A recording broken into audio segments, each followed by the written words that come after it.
So we're probably going to be a little later on people since the instructors are syncing with the OG right now, and people are still streaming in. I hope you've noticed it's my last beard day, so soak it in. Hope you appreciate it. I also got my sweet Hawaiian shirt on, so this is a advertisement for the Booster Club. Make sure you get your swag and look this good. Man, nobody's got their cam up. Let's see if I can get somebody to talk. Leighton, how was the last trip? Colonel Kramer, it's good to hear you, sir. Last trip was, of course, fighting the fight with TCC. Slept on the jet at the D's, but we're better for it. So nothing like a night at Hotel Lockheed. So Well, that's awesome. Congrats.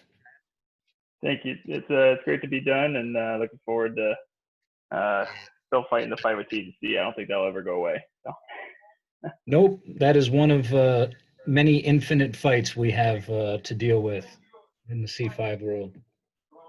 the constant rat wheel. That's right. Yeah. Okay, so I'm going to get into it. Hopefully, people can be a little engaged. So, this week's video, hopefully everyone had a chance to see it on the YouTubes. We talked about shifting mindset. So the first week we're going to talk about engaging with people, and then in 2 weeks we're going to talk about change within an organization. So as far as engaging people goes, before I jump into that, I want to ask if anyone actually did the exercise I asked about last week, a little visualization of your future 10, 15 years down the road, any values or things that you looked back and you were proud of. Anyone care to share?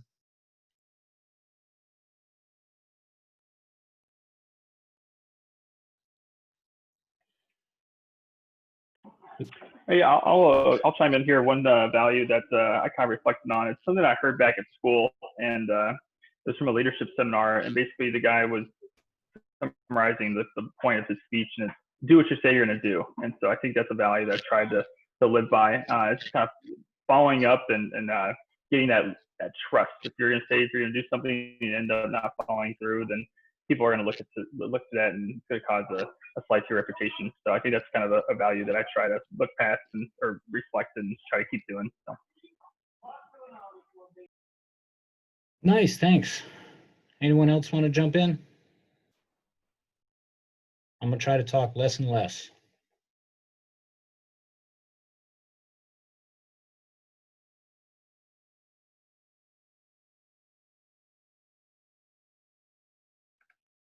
All right, I'm failing. All right. Um, this was kind of a tough question, but I think it's a valuable exercise. I found it valuable for myself, even to just I sat down and I asked some of these questions to my wife just to see what we come up with, and it uncovered some things that maybe we never really talked about or thought about. So the point of the exercise is to push yourself outside of standard constraints. Because if we look 5 years down the road, you can be like, well, I still have an Air Force commitment or I still have this to deal with. But 10, 15 years down the road, you're freed of those constraints and you can really focus on what's important to you on more of a molecular level as opposed to a situational level. And part of the reason I want to do that for us is we're going to do a lot more talking about coaching, especially with the E's and our subordinates. And this exercise proves very helpful in developing a coaching relationship and trust between them and you, because people get very excited thinking about their future and what is possible, especially when you operate outside of those time constraints. All right, so I'll move on to the main meat of the topic for this week. So, and I know there's going to be some feedback on this, so I'm just going to step out after I drop the question. But what effective techniques have you seen from other leaders or peers in developing and building trust? And it doesn't have to be in the Air Force. It can be, at school, from your parents, whoever. What have you seen as effective techniques that you could share that we could employ? I think the biggest thing I've seen on the road is transparency. Um, you can have like the crappiest deal ever, but as long as like people know that you're working it, people know that like you're trying your hardest to make things work out, then people are going to trust that you have their best interest in mind. That's kind of what I've seen. Yeah, for sure. Good or bad news does not get better with time. So, you know, communicating early, often, and being transparent as to what's going on. Like, if I know I have a downrange crew rest, I don't wait till the day before and trust that, you know, the young loadmasters checked G2. You know, that'll be part of the texts that go out the week before the mission. Like, hey, make sure you bring a towel, flip flops. This is happening, and it helps manage that expectation so they're not, you know, surprised and distraught later. Anyone else?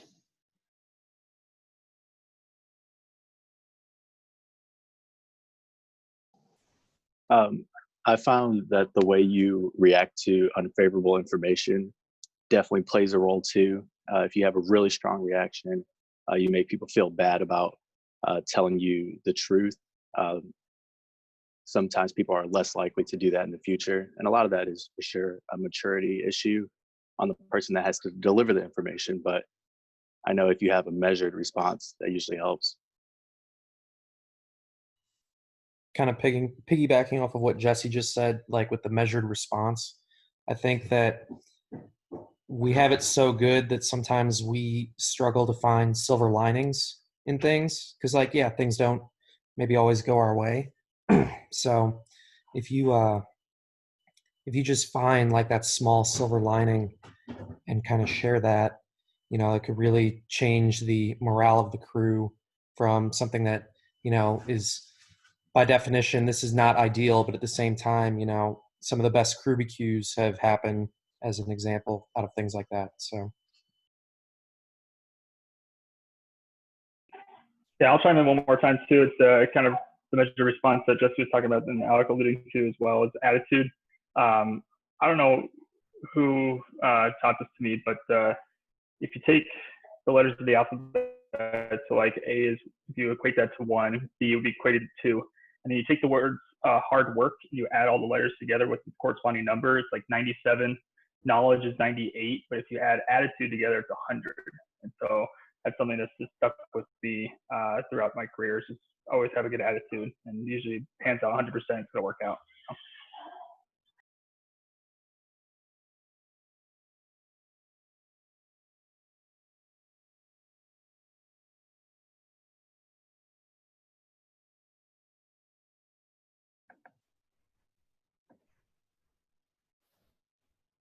Okay. How about outside of the road, just in the office,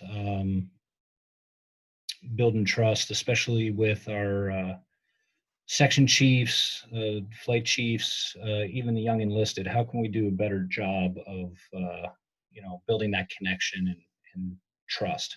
And I'll just say where this question comes from is, you know, we've had some positive changes, I'd say, the past couple of years, but there's always been a bit of that chasm between officer and enlisted. That's why we did a whole month of enlisted perspectives. That's why we did the JPD, and we got some other things coming up that we're going to do. But and I don't know if you listened to the commander's call last week where we covered the DOCs, but someone, you know, people put comments, you got to take them for what they're worth. But there was one comment in there that, you know, the O's are just out for themselves. They don't care about the E's. And that's the one that really, of all the comments, that really jumped out to me. I don't think it's terribly valid, but it's, if somebody has that perception, then there might be a blind spot there. So part of what I'd like to get after is thinking about how we can better, you know, build that healthy relationship with the enlisted corps. So what are your thoughts? I would say a big one would be credibility. I know everyone will say that word and think it relates to just your ability and your competency to, you know, fly the airplane, all of this stuff of leading a crew. But credibility in this sense, by kind of mean what you say what you mean. If you tell someone, especially an enlisted member, that you're going to do something and you don't do it right away, you've just lost all credibility. And it could be something small where, like in my office, logging 1522s for isopreps. I've found myself having to rush back up the stairs because I forgot to log, 5 guys isoprep 1522 that they needed so they could go on the road because I told them that I was going to do it. So just something like that. I'll jump in off of that. I just came. I mean, I came from a different kind of training environment, but something that was huge there all the time was consistency. If you are not consistent about the way that you uphold the standard or ask others uphold the standard, then it quickly breaks down into making it seem like you're just out for your own best interest, right? So being very consistent about the way that you approach things so that people know what to expect, right? Especially as someone in charge of something, are you going to have someone's back or are you going to kind of turn on them in the moment? Consistency plays a huge part in the way that you approach those kinds of things in building trust amongst the team.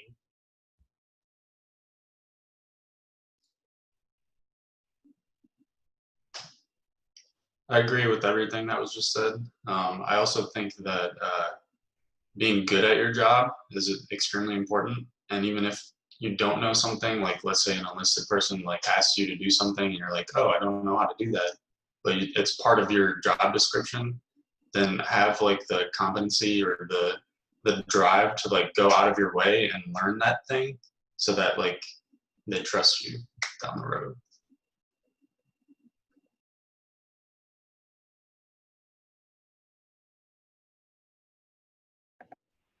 I'm really apprehensive to do this due to the limited bandwidth at the Bellagio, but Chewy, since you deal with a lot of the E's in your shop, what kind of relationship do you guys have in building and maintaining trust?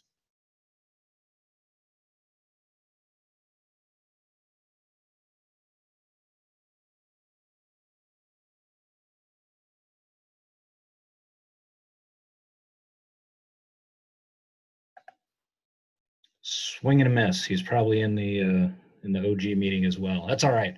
Anyone else want to jump in? Things you've seen on the road or in the office to better improve trust and relationships?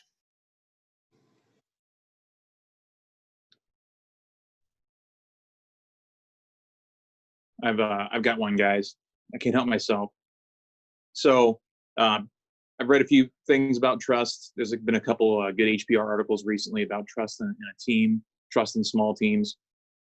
One thing you can definitely leverage as an officer or an NCO in one of your shops, your flights, or a small team is creating a culture of appreciation.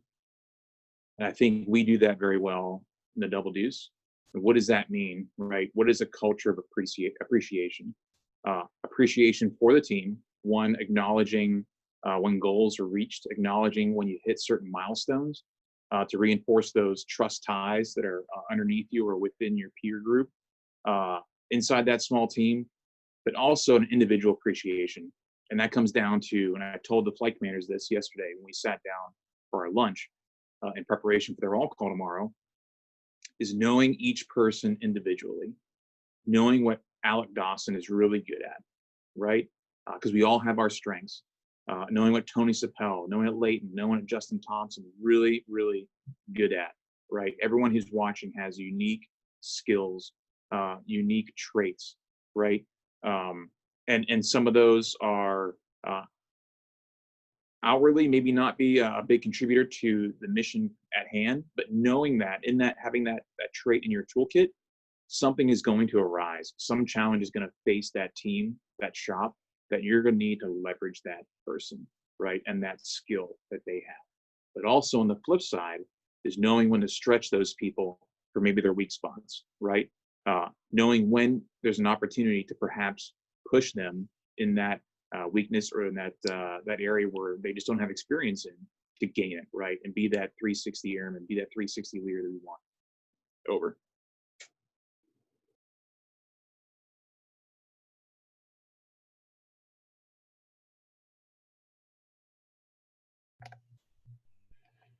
Lindsay Fry, talk to us.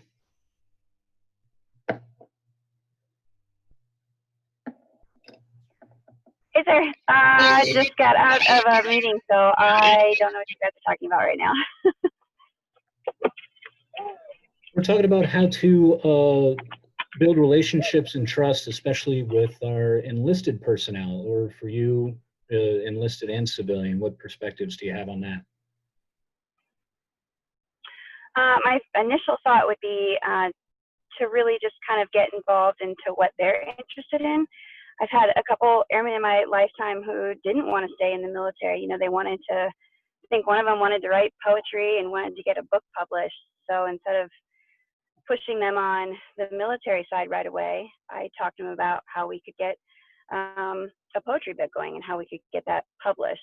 So I was more interested in what they had to say and what their interests were, that they kind of gave me their trust that, you know, I wasn't just going to push my agenda or the military's agenda on them, on their personal life.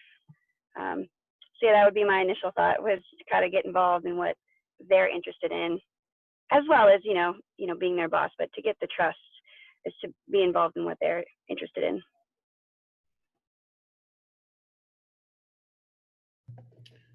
And tying into our sponsor for the week, that's what the Muley Clubs are all about, right? Kind of removing some of the, I don't know, the strictures that the system places on us, and actually treating people like people, you know, which is one of the big detractors of morale. And units I've been in where things haven't been so good, it's where people just felt like they weren't respected or treated like people. So that's why those one-on-one talks are very important as a means of validation, but also giving you credibility as a superior supervisor, as someone who actually cares. So then when it comes down to it and there's maybe a bad deal or there's something that needs to be done, people are that much more willing to go over and above, because they know that you care and they want to take care of you and the mission. Anyone else thoughts on interpersonal connection, building trust, kind of where we're going with this whole mindset? I'm going to pick somebody with some wisdom here. Millie, you on the line? Yeah, I'm here. The one story that comes to mind is when I worked as the flight commander for AFE. Excuse me. After a couple of weeks that I'd been there, kind of roaming around in my flight suit, leading the team, a couple of the senior NCOs approached me and asked me, excuse me, if I would consider wearing ABUs with the rest of the AFE team, because they felt that it would make the younger enlisted airmen understand and feel more that I was part of the team. So they suggested that I wear the flight suit, obviously when I'm flying, when I'm simming, but then other times I try to wear the uniform of the team to come, work with them and inflate rafts and do all their things that they're doing and look like I'm trying to be one of the team. I caught a lot of flack from it from other aviators. They were like, well, they should appreciate you and your flight suit and what it represents and your value to the mission and all this kind of stuff. But what I noticed was that it made a humongous difference to the airmen. Like when I was wearing my flight suit, they would hardly talk to me. They were really stiff. Like they didn't want to ask me questions or ask me any jokes or anything like that. But almost, I think subconsciously, when I was wearing the ABUs, I was treated as a team member. Like it was very casual. Everybody was comfortable with me. Like everybody was tossing jokes and laughing and having a good time. And I think that it made a really big difference for that team.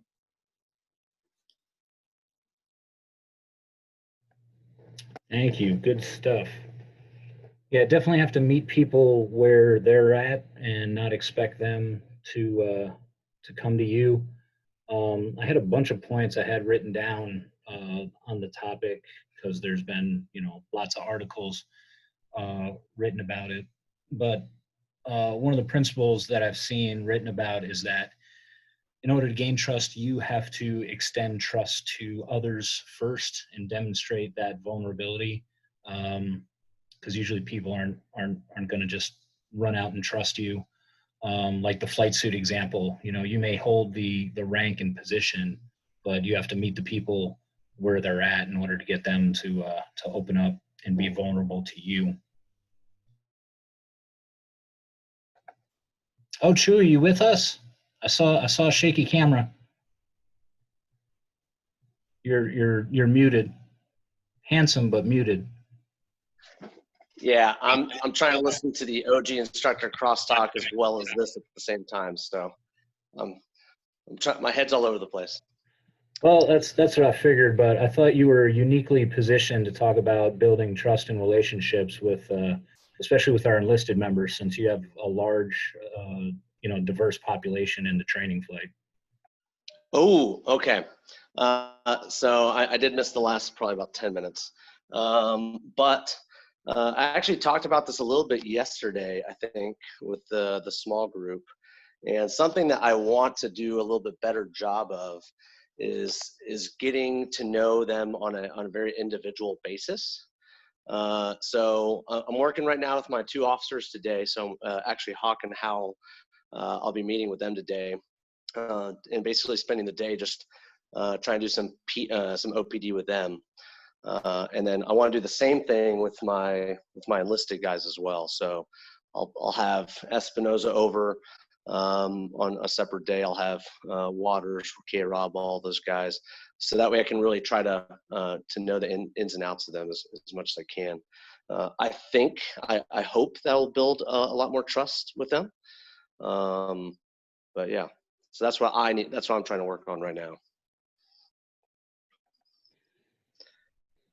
Nice. Yeah, I think a lot of us in certain positions are trying to move that way. I know I've been trying to get all the pilots in the office individually so we can get to know you.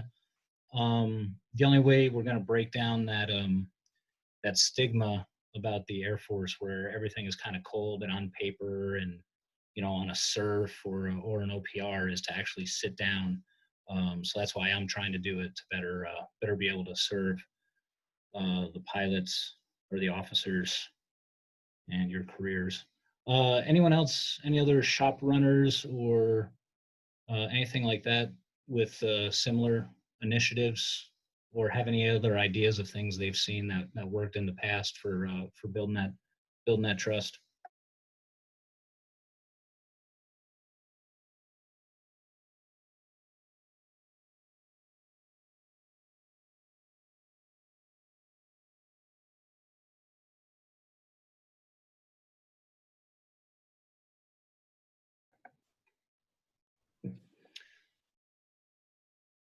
Can I add a quick sage saying that's not my own, but I think it frames trust? I don't know if we're going to move on to the next topic that Cosmo's got, but here it is.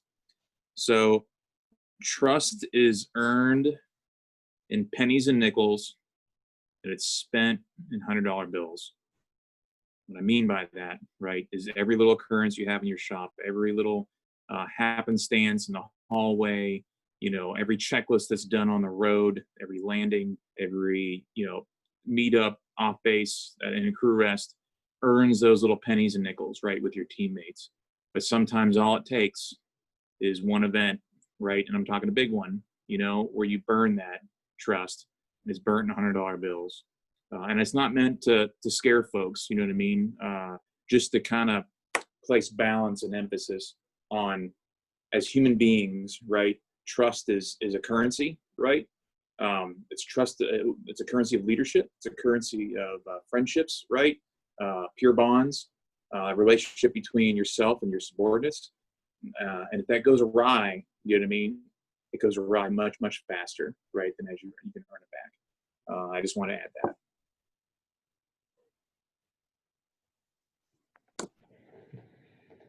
That's good stuff. Playing off of what Major Hale was talking about, the impressions that we give off. I'm wondering, doing a little reflection as officers in the squadron, can any of you think of maybe some things we might do, maybe unconsciously or because it's always been done that way, that might, alienate different groups in the squadron, or maybe give an us versus them sort of impression. Any thoughts on what you see around, any blind spots we may have? And I'll just give you one quick example of something, and this is pre-COVID thinking, obviously, because not everyone's in the squadron all the time, but I always found it funny that going into commander's calls in the auditorium, the leadership sits up front, followed by the pilots, followed by the engineers, and then the loadmaster students were always in the back.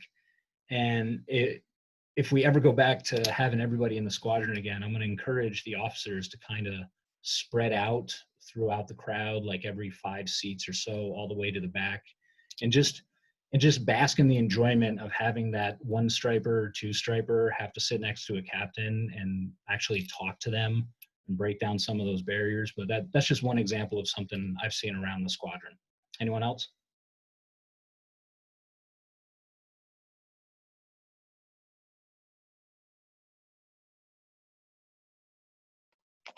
I second it.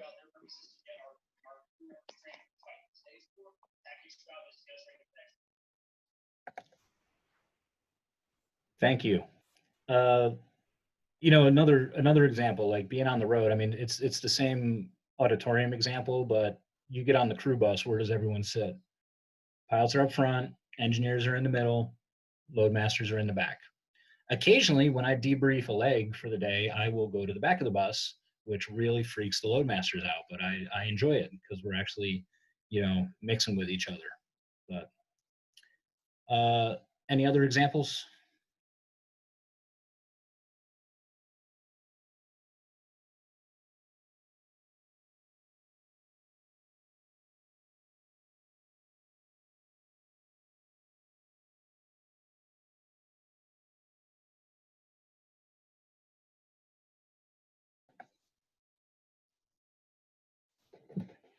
So I know we're not probably as integrated as we can be. So just throwing out some ideas, especially for shop chiefs or individual positions. Look at every command team you see out there. You rarely see a wing commander without his command chief. You rarely see a squadron commander get up without a superintendent or a chief.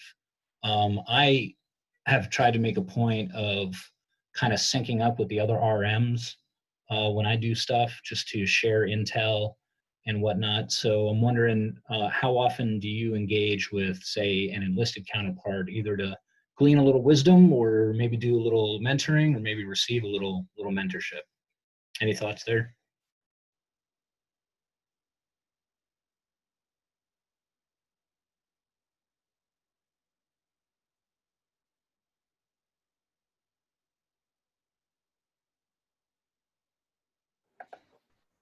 Hey, yo, sorry, man. I was over here doing some stuff in G2. Looks like one of the OSTs dropped out of G2, so I'm in here adding some names and everything. But so, answer to your question, I don't think I do that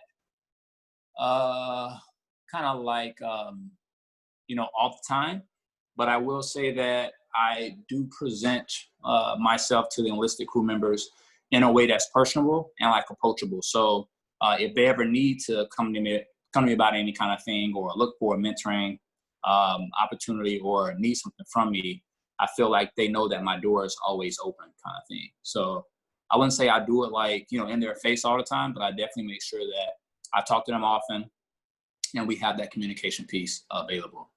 So if they need anything, they can definitely come to me, and they know that they can come to me, kind of thing, if that makes sense. Yeah, I'll check on to what Dave was saying. I mean, I think the opportunity is more presented when we're on the road. I think when you're first being in the squadron as a, you know, lieutenant, the opportunities are limited as far as maybe what your job is in the squadron. But on the road is when you can really open up at crews, or you know, if you're out for a dinner somewhere. I think it's maybe bridging that gap in the squadron when you first get in, to have more of an opportunity to lean on the senior enlisted folks and make that impact. So I don't know how maybe that's an idea we can bridge.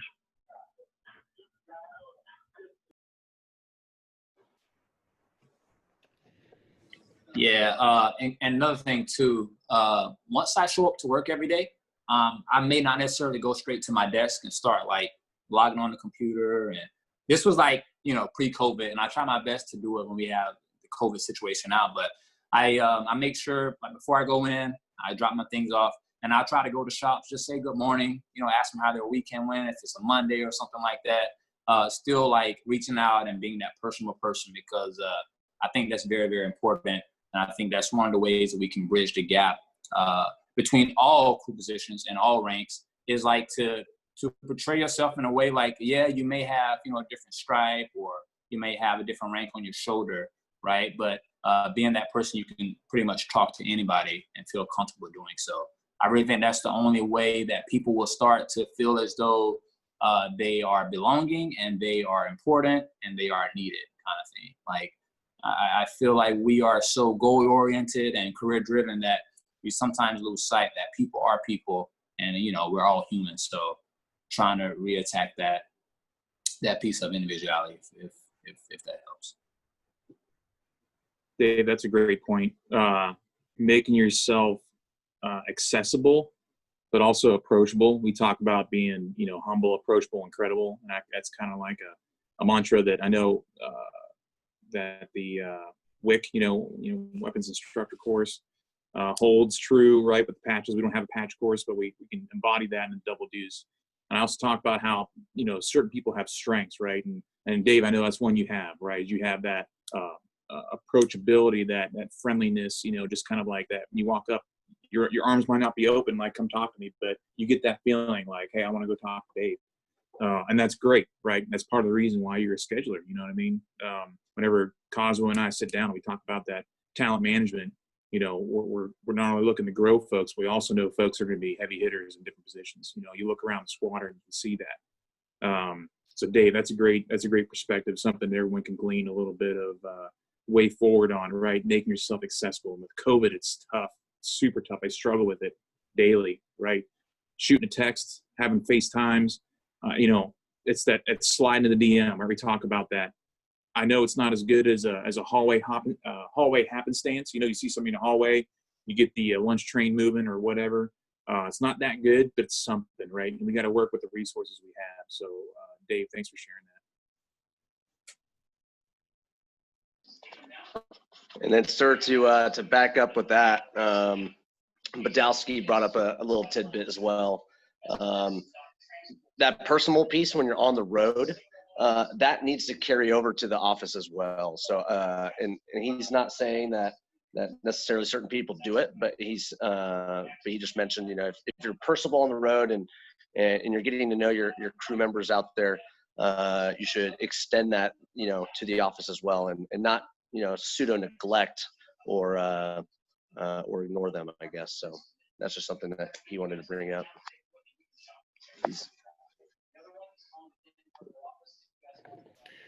Yeah, I always found it really weird. Like, you go out on a mission, and really, this is one of the great strengths of the C5 and the nature of what we do, is that we make such great strides on the road because you're out there alone, unafraid.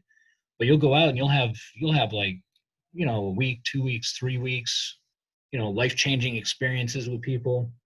And then you come back, you're on post mission or ROM or whatever, and you don't see the person for a couple weeks, but then you pass each other in the hall like you never met. Like, I always thought that was kind of weird.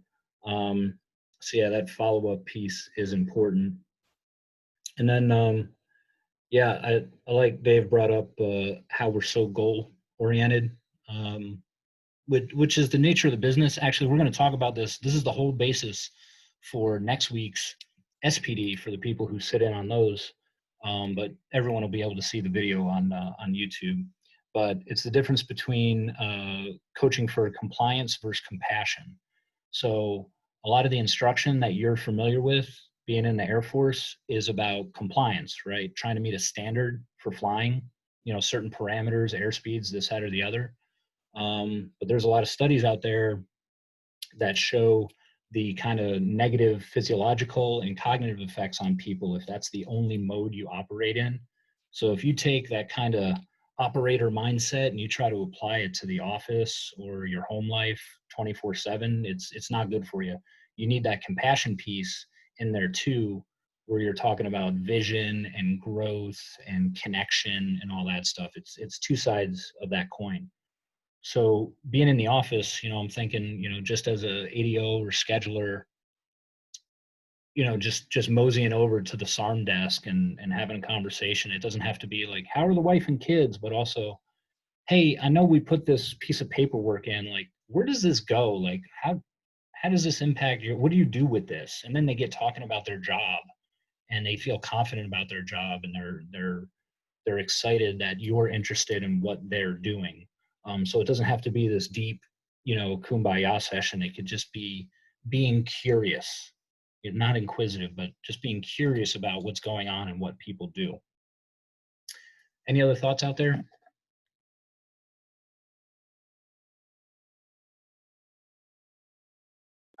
Yeah, I also had one quick practical point. Maybe I did this on my last trip, and I sat down with one of the young loads and walked through the load plan that we had. And I basically was just like very curious about what I should know as a pilot, and it just gave him an opportunity to shine and show his instructor what he knew. And I think it worked out really well. So if you're able to get the load plan ahead of time and walk down and sit down with a load master at the start of the leg, I think it's a great way to bridge that gap. So. Yeah, we got I'm excited for my mission this weekend. It's an LTM and we got a dollar rider on there. So there's going to be a lot of learning. But one of the things I'm hoping to do that I've been kind of remiss, it's funny, you come back to the C5, people just assume you know everything, but something we didn't do back in the day, at least at Travis, that I've seen done, which I'd like the chance to do myself, is just, hey, go downstairs, you're going to shadow the scanner for the day.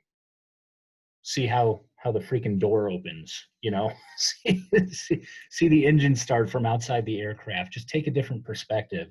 And then, hitting the ground somewhere, instead of just sitting there messing with the box or taking a quick nap, if you're not flying that leg, maybe just go down in the box, hang out with the primary, see what they're doing, stay out of the way, but, ask some questions. And it really lets them feel that you're invested, which ultimately, well, working your way up to aircraft commander, you're going to be responsible for everything. So you should know at least a little bit about all the little bits and pieces that go in. I love talking to the FCCs because they're, a whole different world than the world I grew up in.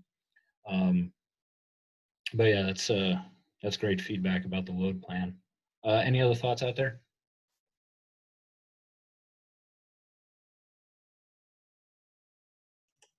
I've got a quick one. I had an instructor that used to talk all the time about the big blue "I believe" button and not wearing it out. So especially if you're a decision maker, to the max extent that's possible, when you're doing things as like an aircraft commander or leading a flight, something like that, giving people an explanation for why things are being done the way they're being done, just so that people don't feel like things are just being done to them, rather that they're part of the process. Because if you just kind of ask people to hit that big blue "I believe" button all the time, they're going to wear it out. And they're going to start to feel like things are just kind of being done to them rather than being a part of the process. Man, thanks for jumping in. I'm so glad casuals participating, and that's a great insight because, well, number one, especially as pilots, like, you got to trust but verify. And in verifying, you need to know what right looks like in the first place. So, maybe you should go out and learn that.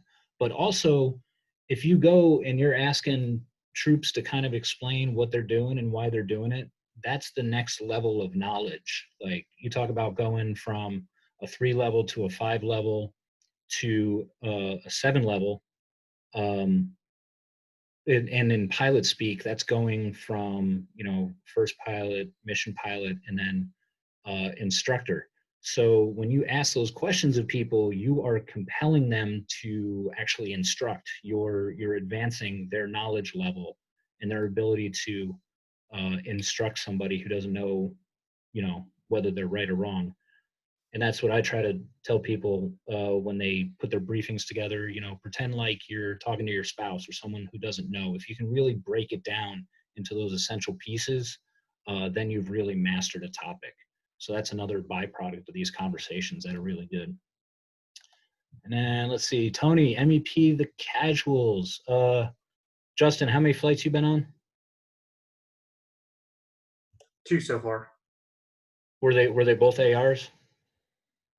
Correct. Yeah, they were both ARs. Awesome. What do you think? It's a good time. Looking forward to doing more. Awesome. Yeah. So our casuals, we do have them MEP'd, and then I think the next step, I asked them to contact the 21st. There's been some desire for kind of cross flow, so we're going to try to, you know, mishmash with the KC-10s and C-17s. So hopefully you guys will get to go out and do, you know, low levels and cool stuff like that. So we're working it. You guys keep selling those burgers. Use those business degrees. We got to get into the black on that. Y'all been losing money getting that Kobe beef. All right. Any other thoughts on the topics we discussed? Building trust and connection. Yeah, Fry here. I'll be real quick with it, but I think that I forget what I was going to say. I think we should turn it around the other way as well. It's just like we asked them, you know, please explain to me your job, and you kind of get more involved. I think it's okay to turn around and tell them how you handle the situation as well. I've got a young airman in my section who's going to be an NCO, and so I like to go back and tell her what, you know, how I fixed a situation, or how I spoke to another person, and how we were able to get our teams, you know, to work well together, and kind of the management of that. So just like we want to know how they're doing their job, I think it's important that we turn around and explain how we were able to lead and fix the situation as well. That's true. The coaching and mentoring works both ways. There's goodness to be had. The important part, I think, is just having the conversation. You know, like a lot of stuff we're talking about lately, just have a conversation. A lot of this stuff is going to flow naturally. Just a couple points as we start to approach the 45-minute mark here. I think one of the big takeaways, you know, that's kind of been unsaid underneath the surface of all these discussions is that as officers, you should be thinking on a slightly deeper level, right? You may come up to a, you know, senior airman, staff sergeant, and you're having these conversations, and they're like, "Oh, that's nice. They really care about me." Now, I'm not talking about being nefarious, but being deliberate about, you know, why you have the conversations, because especially as you work your way up in rank and position, your time becomes very precious. So you want those interactions to be really meaningful and impactful, and you know, do the best with the time you have. And we're going to talk about this in the coaching stuff next week, but even how to win friends and influence people. I push that book on everybody because I think it's awesome. But even in the very beginning of the book, Dale Carnegie mentions that, you know, this isn't about like tricking people or manipulating them. Like the number one thing you need to have is that sincerity and genuine interest, or it's going to fall flat on his face. People detect BS and fakeness at the subconscious level. So you need to have that genuine bit. I'll go one more round if anyone has any thoughts on the stuff we've covered before I start the close.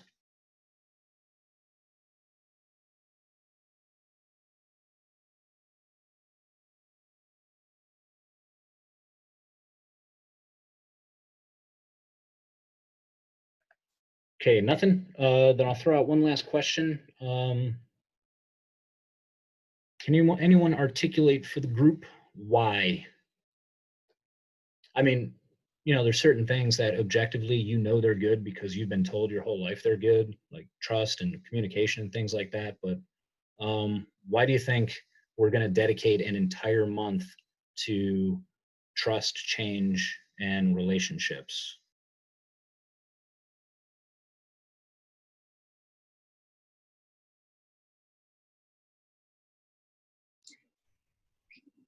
I'd say because trust builds culture, and culture is what drives our squadron.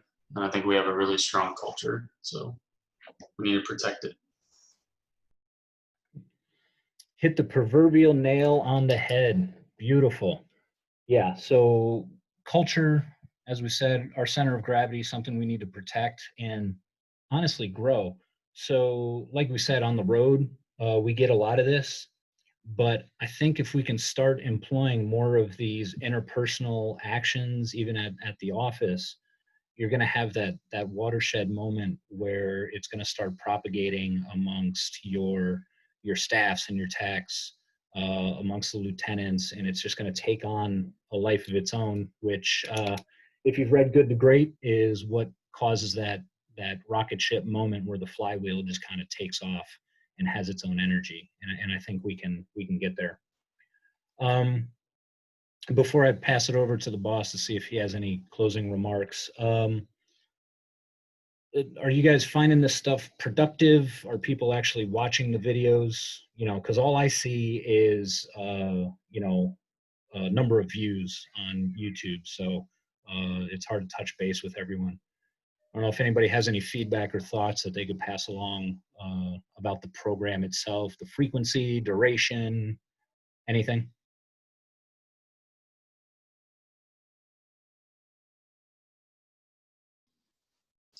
I'll chime in here, sir. I went to SEER last weekend, and my friend, she flies at Fairchild, and I was talking to her, and she was asking me about how Travis was, and I just found myself talking about this web call. I was like, I love tuning into it and hearing you speak, and it's just a great way to get together with people and develop each other. And so I really enjoyed this, and I think it's doing a great job.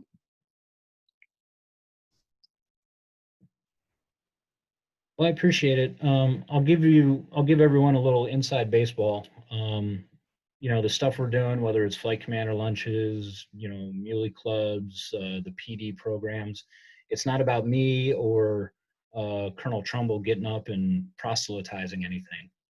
We're trying to get, the flywheel moving as it is. But in a couple weeks, you're not going to see me running this chat room anymore. It's going to be Paul Shoney or Lily Forlini, because they're going to take over the OPD stuff. I'm going to focus on the SPD stuff for the FGOs and senior NCOs. The E's have kind of, got their own program running now. So hopefully soon you'll see the EPD channel on YouTube. The point is to really, I don't want to say empower, but I'll say ignite, emancipate, really let the collective energy of the squadron take off. So that's the next step you're going to see over the next month or two. So hopefully, everyone's fired up, and they'll get feedback into those people, and you'll hold your own chats or be a featured speaker on one of these. So that's where we're going. In case you were wondering.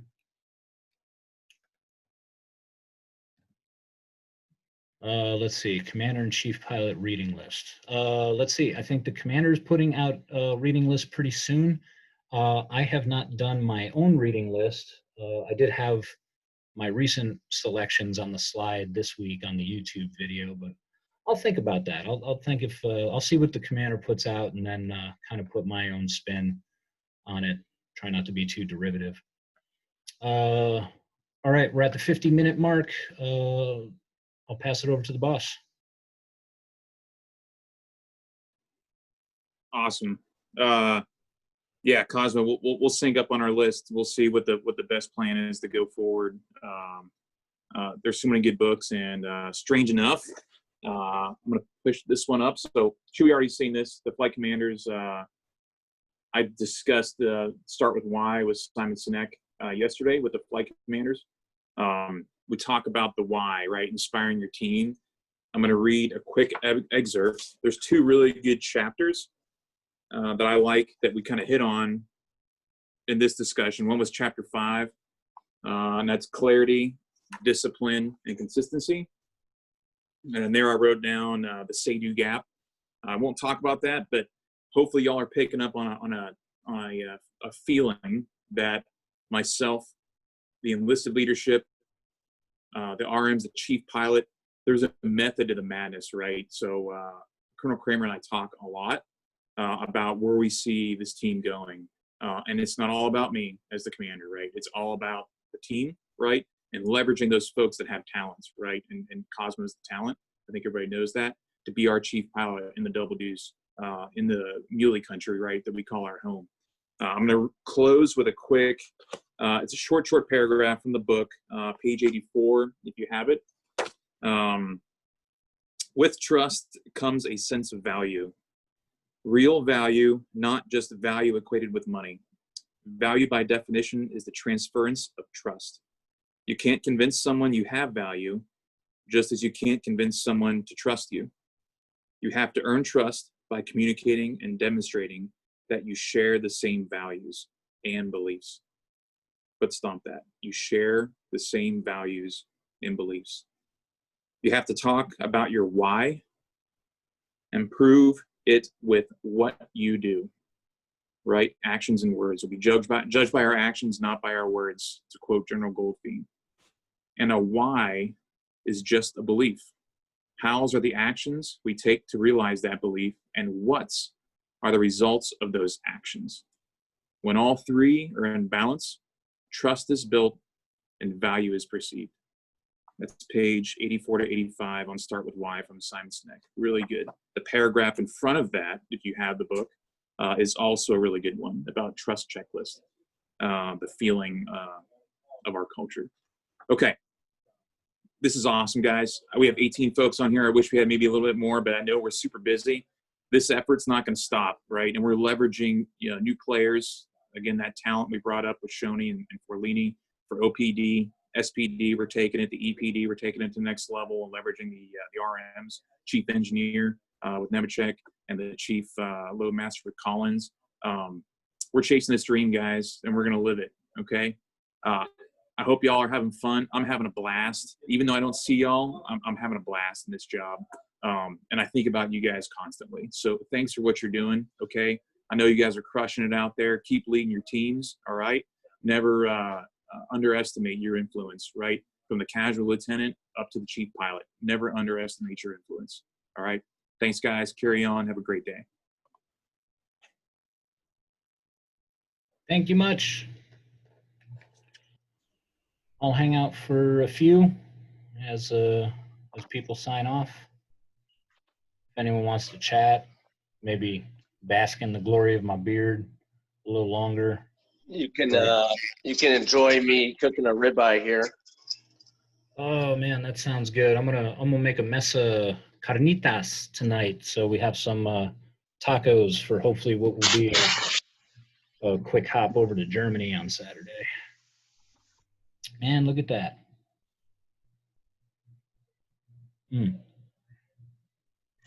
Oh yeah, you can hear the sizzle. Mm. Cooking a ribeye. Yeah, so I cooked ribeyes last night, but I had an extra one, so I figured I'd cook it for lunch today. That makes sense. Do a little reverse here. Yeah, I should make an ad for the Muley Cooking Club. Hopefully, I'll be back from the mission. We're doing Asian on Muley Day, so I'm gonna try to make some banh mi for the group. We'll see what everyone else. Who are you going on the mission with? I'm doing Morgan's LTM 2, and we got Polakowski, and then I think it's Lieutenant Rob, his dollar ride. Okay, nice. Yeah, it'll be good. Quick down and back. All right, well, I guess I'll go to CT, right, Ali? Oh, yeah, CT going. That's right. Little plug there. I'll be trying to figure out how to start a Cisco WebEx meeting right now without the link. But we'll be doing a little CT on airfield study and try to get the transition pilots prepping as the new cycles come out. Awesome, man. Well, I'll shut her down so we can migrate over there. But thanks for playing, everybody. We'll see you around. All right. That's it. Okay, bye.